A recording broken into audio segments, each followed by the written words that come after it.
Aqui é Luzerna.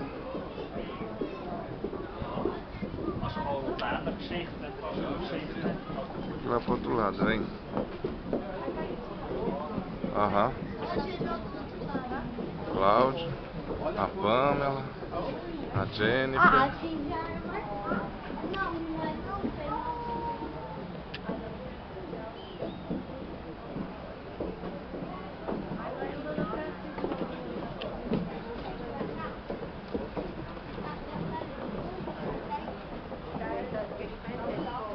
A Pamela, ela faz aquela ginástica aquática, ela vai de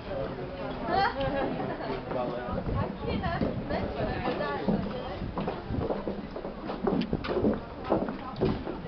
Oi, Sandro. Não, eu não. Oi, Sandro.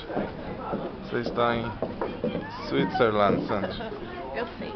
Não adianta fugir. Alex, nunca vi. Fez assim, ó. Olha a cor. É. Só não tem peixe aí. É, tá bem poluído do jeito que é. Poluído, branco desse jeito. Transparente as águas. Ele consegue ver melhor a transparência. Parece que tem. Ó, as montanhas.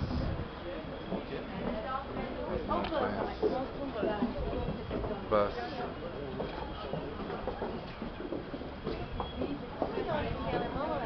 Hã? Ônibus? Ah, não sei, eu sei como é avião. Serve?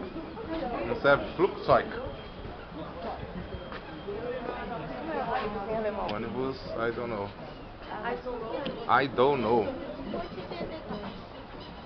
Olha o tio Cláudio aí. E aí, tio Cláudio? E aí, beleza? Joinha. E aí, Jennifer? O que você está achando de Luzerna? Mesmo nome da cidade onde você nasceu. Legal.